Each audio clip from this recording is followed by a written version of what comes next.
Good morning, dear students. We were discussing about identification of unknown bacterial isolates and we were using conventional methods. Conventional methods से unknown bacterial isolates को कैसे identify किया जाता है इसको हम deal कर रहे थे और हमने ये ले लिया था कि ग्राम पॉजिटिव रॉड्स और कोकाई जो हैं उनका सेग्रीगेशन किस तरह से होता है और सेग्रीगेशन के बाद वो 7 जो ग्रुप्स हैं उन ग्रुप्स में किस तरीके से डिवाइड होते हैं। इसके बाद हमने ये लिया था कि gram negative rods and cocci जो हैं उनका सेग्रीगेशन किस तरीके से होता है और जब सेग्रीगेशन हो जाता है तो ग्रुप 8th से लेकर के 11th तक किस तरीके से वो डिवाइड किए जाते हैं और कौन कौन से बैक्टीरियल जीनस को बिलोंग करते हैं। तो हमने 11 जीनस के ग्रुप्स को हम ले चुके थे कि वहाँ तक आइडेंटिफिकेशन किस तरीके से होता है। अब हम ले रहे हैं जो नेक्स्ट पार्ट है बर्गीज मैनुअल का आइडेंटिफिकेशन का, उसका जो नेक्स्ट पार्ट है वो हम ले रहे हैं कि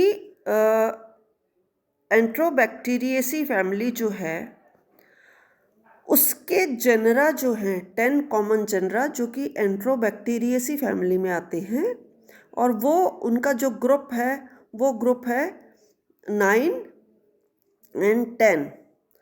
अब 9 और 10 ग्रुप में जब एंट्रोबैक्टीरिएसी के जो मेंबर्स आते हैं वो उनका आइडेंटिफिकेशन का बेसिस जो है वो आइडेंटिफिकेशन का बेसिस उनका है 5 कैरेक्टरिस्टिक्स और वो 5 कैरेक्टरिस्टिक्स हैं मोटिलिटी, सिट्रेट टेस्ट, लैक्टोज का फर्मेंटेशन, यूरिएज का टेस्ट और लास्ट में मिथाइल रेड टेस्ट।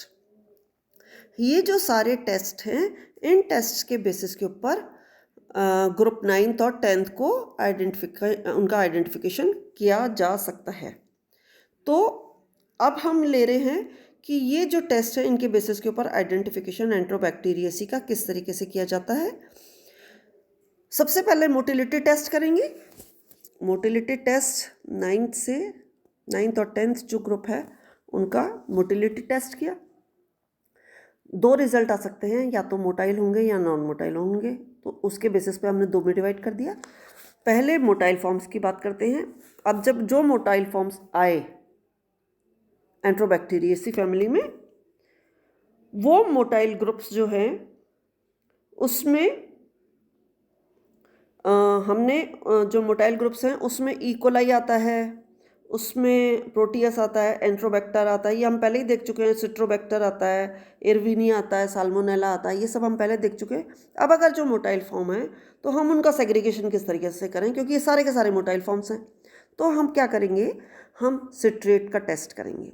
सिट्रेट का टेस्ट करेंगे तो या तो सिट्रेट पॉजिटिव आएगा या सिट्रेट नेगेटिव आएगा। तो सिट्रेट नेगेटिव वालों को छोड़ करके हम सिट्रेट पॉजिटिव की बात करते हैं। तो सिट्रेट अगर जब पॉजिटिव आएगा तो वो सिट्रेट पॉजिटिव भी चारों में आ सकता है, सिट्रोबैक्टर में आता है, एंट्रोबैक्टर में आता है, साल्मोनेला में आता है, इरविनिया में आता है। तो हम आगे कैसे डिफ्रेंशिएशन करेंगे, on the basis of lactose test. अब हम नेक्स्ट टेस्ट करेंगे बायोकेमिकल टेस्ट जो है लैक्टोज टेस्ट। लैक्टोज टेस्ट में या तो पॉजिटिव रिजल्ट आएंगे या नेगेटिव रिजल्ट आएंगे। नेगेटिव को छोड़ देते हैं, पॉजिटिव की बात करते हैं। तो पॉजिटिव टेस्ट जिसमें आएंगे वो 2 बैक्टीरिया होते हैं, सिट्रोबैक्टर होता है और एंट्रोबैक्टर होता है। तो आगे डिफ्रेंशिएशन किस तरीके से करेंगे कि जिनका लैक्टोज पॉजिटिव आया उनका मिथाइल रेड टेस्ट करेंगे। मिथाइल रेड टेस्ट करेंगे तो जिसका मिथाइल रेड MR पॉजिटिव आया, मिथाइल रेड टेस्ट पॉजिटिव आया, वो तो हो गया सिट्रोबैक्टर, और जिसका मिथाइल रेड टेस्ट नेगेटिव आया वो हो गया एंट्रोबैक्टर। अब जो लैक्टोज हमारे नेगेटिव आए थे उसकी बात करते हैं। लैक्टोज जो नेगेटिव आए थे उनका भी हमने मिथाइल टेस्ट किया, मिथाइल पॉजिटिव आएगा या मिथाइल नेगेटिव आएगा। तो लैक्टोज नेगेटिव का टेस्ट किया हमने और उसमें मिथाइल टेस्ट जिनका पॉजिटिव आया वो साल्मोनेला स्पीशीज़ है, साल्मोनेला जीनस है। और लैक्टोज नेगेटिव का टेस्ट करने MR टेस्ट किया और मिथाइल रेड भी नेगेटिव आया, वो इरविनिया है। ठीक है, अब हम शुरू पे वापस जाते हैं। मोटाइल टेस्ट हमने किया था, सिट्रेट पॉजिटिव आया था या नेगेटिव आया था। सिट्रेट नेगेटिव की बात करते हैं। तो सिट्रेट नेगेटिव जो आया था उनका हमने लैक्टोज टेस्ट किया तो 2 में डिफ्रेंशिएट हुआ, लैक्टोज पॉजिटिव या लैक्टोज नेगेटिव। यूरियस टेस्ट किया तो यूरियस नेगेटिव आएगा या पॉजिटिव आएगा। तो जो यूरियस नेगेटिव आएगा वो लैक्टोज पॉजिटिव के साथ जाएगा, जो यूरियस पॉजिटिव आएगा वो लैक्टोज नेगेटिव के साथ जाएगा।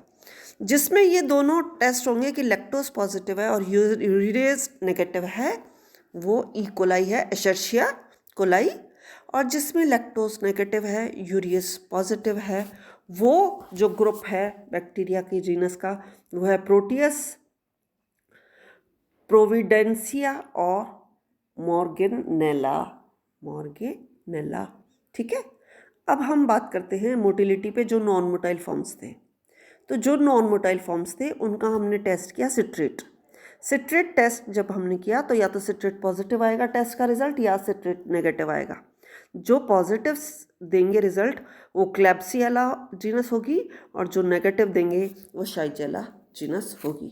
तो इस बेसिस के ऊपर हमने डिफरेंशिएशन कर लिया अप टू जीनस। आगे बढ़ते हैं।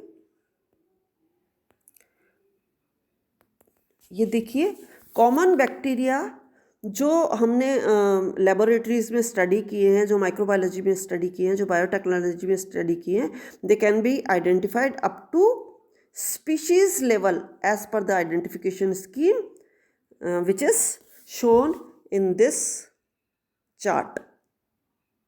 तो ये हाई लेवल है, इसको हम बहुत ज़्यादा डिटेल में नहीं लेंगे। आपको बस पता होना चाहिए कि मॉर्फोलॉजी के बेसिस के ऊपर रॉड्स और कोकाई में डिफरेंशिएट किया है। फिर हम उसको ग्राम रिएक्शन के बेसिस के ऊपर डिफरेंशिएट कर रहे हैं कि ग्राम पॉजिटिव या ग्राम नेगेटिव आ रहा है। और उसके बाद जब ग्राम पॉजिटिव और नेगेटिव आया तो हम उसको अलग अलग ग्रुप में डिवाइड करके उनके ग्लूकोज टेस्ट करेंगे, ऑक्सीडेशन या फर्मेंटेटिव टेस्ट करेंगे, उनके स्पोर टेस्ट करेंगे या उनके कैटलिस्ट टेस्ट करेंगे। और इस तरीके से डिफरेंट टेस्ट कर करके lastly will be able to identify कि वो कौन सा जीनस है। मैं कुछ मेन जीनस की बात कर लेती हूँ, जैसे स्यूडोमोनास प्लांट पैथोजेनिक फॉर्म है जिसकी हम बात कर लेते हैं क्योंकि वो वेरी इंपॉर्टेंट है। और ऐसे ही हम इकोलाई की बात कर लेंगे, हमने एक बार तो कर ही लिया इकोलाई, अब हम इकोलाई की थोड़ी सी बात और कर लेंगे। ऐसे स्टेफाइलोकोकस की हम बात कर लेंगे और बेसिलस की बात कर लेंगे। 3-4 बैक्टीरिया की हम इसमें बात कर लेते हैं कि ग्राम स्टेन जब किया तो मॉर्फोलॉजी के बेसिस पे हमने आइडेंटिफाई किया कि रॉड्स हैं या कोकाई हैं। रॉड्स की बात करते हैं। रॉड्स में हमने ग्राम रिएक्शन किया तो ग्राम रिएक्शन नेगेटिव जिनमें आया उन नेगेटिव वालों का हमने क्या किया, उनका हमने ऑक्सीडेटिव फर्मेंटेटिव ग्लूकोज टेस्ट किया। तो ग्लूकोज एंड ऑक्सीडेज जो है टेस्ट वो किए ऑक्सीडेटिव फर्मेंटेटिव जानने के लिए। तो उसमें एरोबिक जो फॉर्म्स आए या इनर्ट जो फॉर्म आए और ऑक्सीडेज जो हैं उनका हमने लिटमस टेस्ट किया, उनका हमने जिलेटिन टेस्ट किया। तो जो लिटमस टेस्ट किया और जो जिलेटिन टेस्ट किया उसमें पेप्टोनाइजेशन जिसने बताया और जिसने जिलेटिन पॉजिटिव रिएक्शन दिया और जिसने डीनाइट्रिफिकेशन का पॉजिटिव रिजल्ट किया वो स्यूडोमोनास की एरोजिनोसा स्पीशीज है। ठीक है। अब ऐसे ही ऑक्सीडेटिव फर्मेंटेटिव जब हमने टेस्ट किए तो उसमें जो फैकल्टेटिव फॉर्म्स थे, पहले तो हमने एरोबिक लिए, जो फैकल्टेटिव एनारोबिक फॉर्म्स थे और जो ऑक्सीडेज नेगेटिव थे उनका हमने मिथाइल रेड और इंडोल टेस्ट किया। ठीक है। तो जो मिथाइल रेड और इंडोल जिसमें दोनों में पॉजिटिव आया उनका हमने H2S टेस्ट किया, हाइड्रोजन सल्फाइड टेस्ट किया। हाइड्रोजन सल्फाइड टेस्ट के बाद नेगेटिव हाइड्रोजन सल्फाइड जिसमें आया और जो वो लैक्टोज पॉजिटिव होता है और वो है ई कोलाई। ठीक है। अब हम बात कर लेते हैं इम्पॉर्टेंट वाले फॉर्म की कि जब रॉड्स में ग्राम रिएक्शन किया तो ग्राम पॉजिटिव जिसमें आया उनका हमने स्पोर स्टेन टेस्ट किया और जिसमें एंडोस्पोर फॉर्मिंग कैपेसिटी है पॉजिटिव, और जो नॉन एसिड फास्ट है जिसमें केसीन पॉजिटिव आया, जिसमें स्टार्च पॉजिटिव आया, जिसमें सेल्स जो हैं चेन्स में हैं, वो बेसिलस की सीरियस स्पीशीज है। ओके। अब स्टेफाइलोकोकस की बात कर लेते हैं कि मॉर्फोलॉजी के बेसिस के ऊपर जो कोकाई आए उनका ग्राम रिएक्शन किया। ग्राम रिएक्शन में जिसमें ग्राम पॉजिटिव आया उसका कैटलेस टेस्ट किया। ग्राम पॉजिटिव में कैटलेस पॉजिटिव जिसका आया उसका ऑक्सीडेटिव फर्मेंटेटिव ग्लूकोज का टेस्ट किया। जो फैकल्टेटिव एनारोब्स आए उनमें जिनकी वाइट कॉलोनीज आई, जो सेल्स क्लस्टर में हैं और जिनका वोग प्रॉशकोर टेस्ट किया, वीपी टेस्ट कहलाता है, वो पॉजिटिव आया, वो स्टेफाइलोकोकस स्पीशीज हैं। ठीक है, तो ये हमको मेन हम पता लग गया। इससे ज़्यादा डिटेल मुझे लगता नहीं है कि जाने की ज़रूरत है, चार्ट मैंने फिर भी तुमको दे दिया है। और अब लास्टली कि पैथोजेनिक बैक्टीरिया ह्यूमन के जो कि ज़्यादातर क्लिनिकल लैब्स में होते हैं उनको आइडेंटिफिकेशन के लिए जो है ग्राम स्टेनिंग हम करते हैं, बायोकेमिकल टेस्ट करते हैं, मोटिलिटी टेस्ट करते हैं, हीमोलिटिक रिएक्शंस करते हैं और सेंसिटिविटी टेस्ट करते हैं, सेंसिटिविटी टू एंटीबायोटिक्स। उसके बेसिस के ऊपर ये सारे human pathogenic forms clinical test, तो वो सारे बैक्टीरिया जो हैं वो इस चार्ट में दे रखे हैं।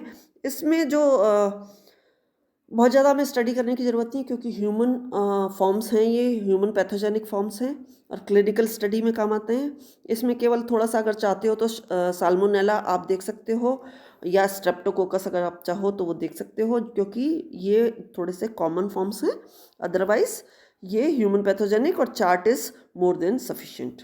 ठीक है, तो इसके साथ साथ हमको ये पता लग गया कि हमने क्या क्या किया है बैक्टीरिया का। हमने सारा एक बार एक जनरल जो है identification of unknown bacterial isolates वो हम डील कर चुके हैं। ठीक है।